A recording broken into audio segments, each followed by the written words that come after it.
లహరిని చూడ్డానికి శరణ్య లహరి ఇంటికి వచ్చేస్తుంది.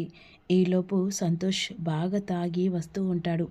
ఈ విషయం ఇంట్లో వాళ్ళకి తెలిస్తే చాలా దారుణంగా ఇక పరువు పోతుందన్నట్టుగా ఆలోచిస్తూ ఉంటుంది.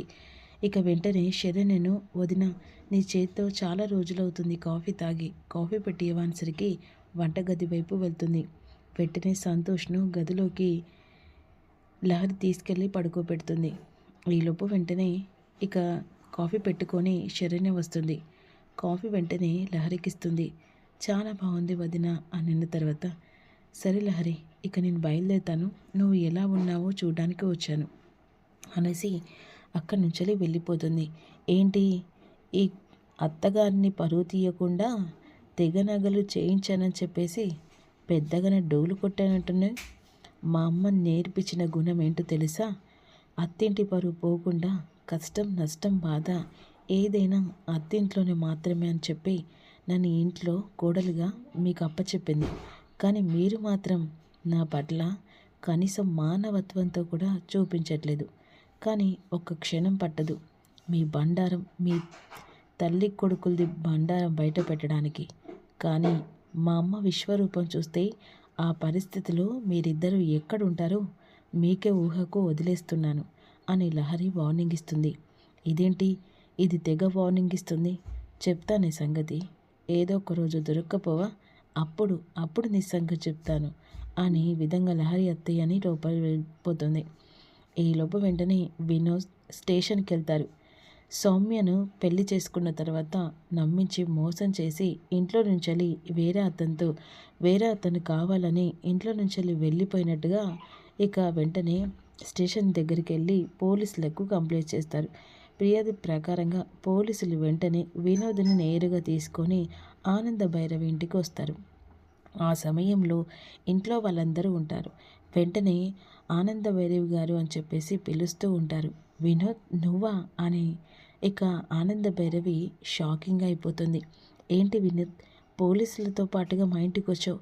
నాకు అన్యాయం జరిగింది మేడం, ఆ అన్యాయానికి నాకు సమాధానం ఇక్కడ దొరుకుతుందని వచ్చాను.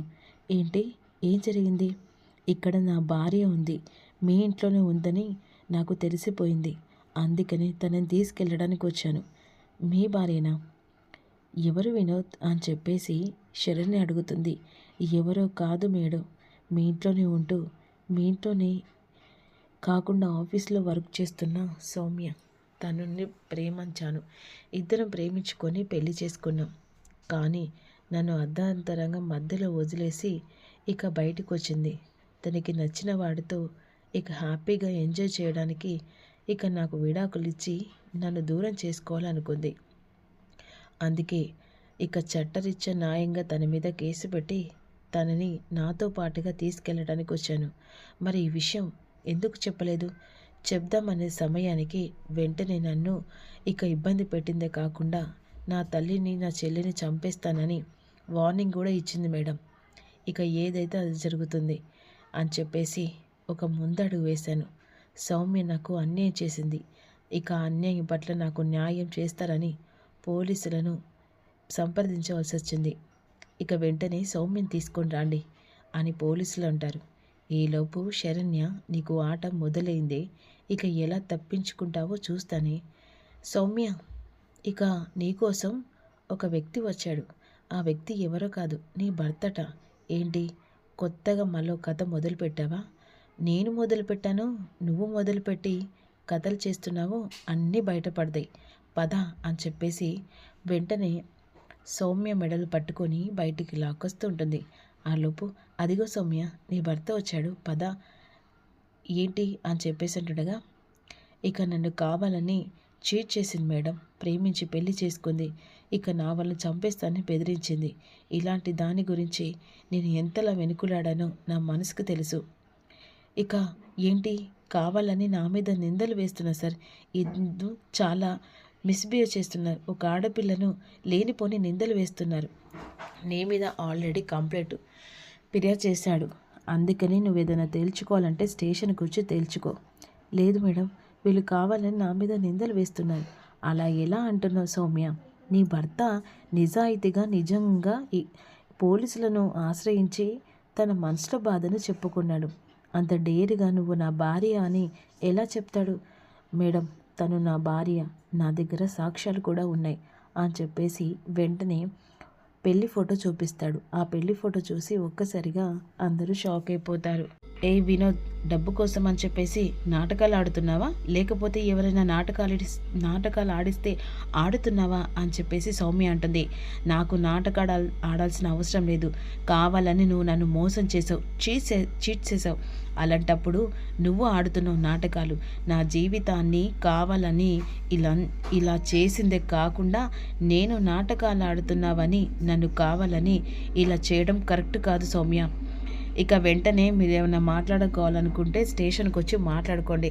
ఇక కానిస్టేబుల్ అని చెప్పేసరికి కానిస్టేబుల్ వచ్చి ఇక తన చేతికి సంఖ్యలు వేసి లాక్కెళ్తుండగా వెంటనే ఒక్క నిమిషం అని చెప్పేసి ఇక అసలు నేను ఎవరో తెలుసా అని చెప్పేసి ఈ విధంగా అంటూ ఉంటుంది. నువ్వు ఎవరైతేంటి, తట్టబుట్ట సర్దుకొని వెంటనే నడు, నీలాంటిది ఇంట్లో ఉంచుకుంటే పరువు పోతుంది అని అంటుండగా, అసలు నేను ఎవరో తెలియంది మీరు ఎలా మాట్లాడుతున్నారు? నేను సౌమ్యను కాదు, వినోద్ భార్యను కాదు, నేను సమీరను. అసలు సమీరను ఏ రూపంలో నుంచి ఈ రూపంకి వచ్చి ఇంట్లో అడుగు పెట్టిందే దర్శన్ కోసం. అలాంటప్పుడు వాడి భార్య నేను ఎలా అవుతాను? నేను పెళ్లి కాకముందుకు ఎలా వాడి భార్యనవుతాను? ఈ రూపంతో నేను అడుగు పెట్టిందే దర్శన్ కోసం. అలాంటప్పుడు ఇక నన్ను ఇలా టార్గెట్ చేసి కావాలని నన్ను పోలీసులో పట్టిస్తున్నారు కదా అని అనేసరికి ఆనంద ఒక్కసారి షాక్ అయిపోతుంది. ఏంటి, నువ్వు సౌమ్య కాదా, సమీరవా? అవునత్తయ్య, తను సౌమ్య కాదు, సమీరనే. తను చెప్పింది నిజమే అత్తయ్య.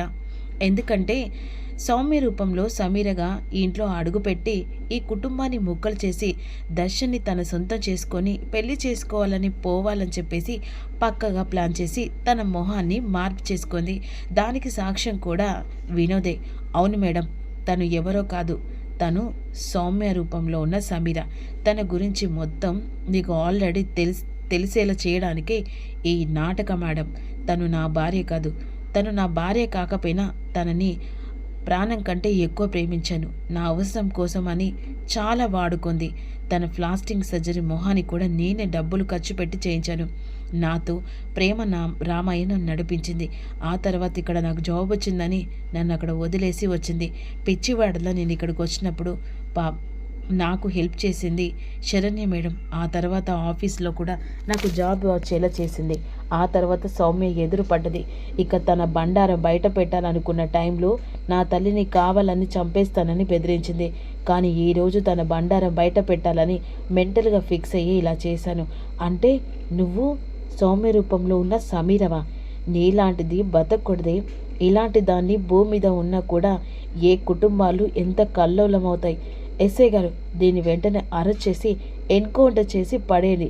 ఇది భూమి మీద ఉన్నా కూడా ఎంతమంది జీవితాలను ఇలా చిన్న భిన్నం చేస్తుందో అని అన్న తర్వాత వదిలిపెట్టను, ఎవరిని వదిలిపెట్టను, దర్శన్ని మాత్రం వదిలిపెట్టను. దర్శన్ నా సొంతం చేసుకునేదాకా కూడా నేను చావడానికి కూడా సిద్ధంగా ఉన్నాను అని అంటూ ఉంటుంది.